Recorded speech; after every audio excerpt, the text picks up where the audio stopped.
আজ এমন একটা সবজি দিয়ে মাছের ঝোল হবে যেই সবজিটা অনেকেই কিন্তু জানে না।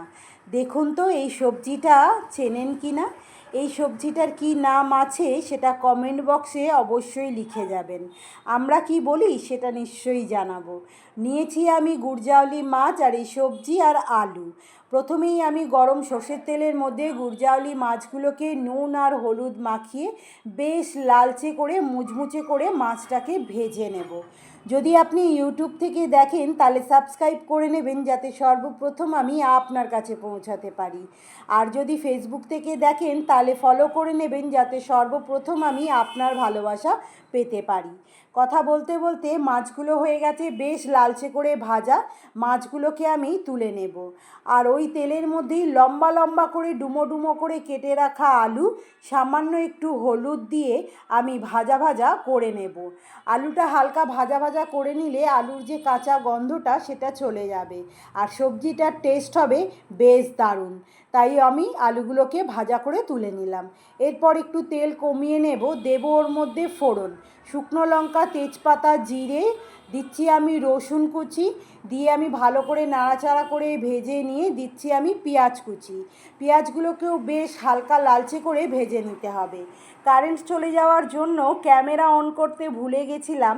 আর দেখুন পেঁয়াজ ভাজার পর পাতলা পাতলা করে কেটে রাখা টমেটো আর এই যে সবজিটা আপনাকে দেখিয়েছিলাম একদম ঝিঙের মতো দেখতে, আমরা এগুলোকে বলি ধুদুল।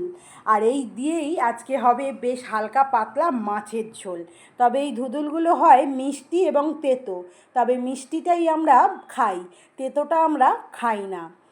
এরপর আমি এই সমস্ত কিছু ধুদুল আর টমেটো দিয়ে বেশ হাই ফ্লেমেতে পেঁয়াজের সঙ্গে নাড়াচাড়া করে ভালো করে একটু ভেজে নিলাম। এরপর দিচ্ছি নুন, হলুদ, লঙ্কা গুঁড়ো, ধনে গুঁড়ো, জিরে গুঁড়ো, দিয়ে দিচ্ছি ভেজে রাখা আলুগুলো। ভেজে রাখা আলুগুলোকে দিয়ে সমস্ত মশলার সঙ্গে আমি খুব ভালো করে কষিয়ে নেব। তবে মনে রাখবেন এখানে কিন্তু কোনো জলের প্রয়োজন এখন নেই, কারণ ধুদুলগুলো দিয়ে বেরোবে জল আর সেই জল দিয়েই আমাদের কষা হয়ে যাবে মশলাটা।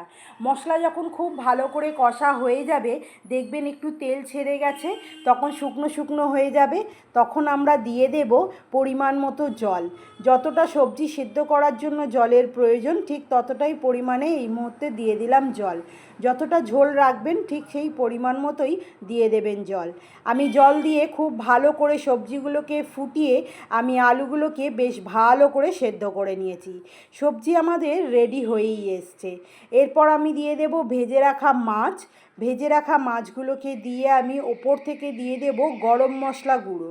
যদি আপনারা ধনেপাতা পছন্দ করেন তাহলে গরম মশলা গুঁড়োটা স্কিপ করে যাবেন। আমি এখানে দিচ্ছি গরম মশলা গুঁড়ো। একবার অন্তত বাড়িতে তৈরি করে দেখুন, বেশ দারুণ হয়। হালকা পাতলা লাইট গরম ভাতের সঙ্গে হেলদিকর একটা ঝোল, দারুণ হয় এই মাছের ঝোলটা এবং খেতে দুর্দান্ত হয়েছিল।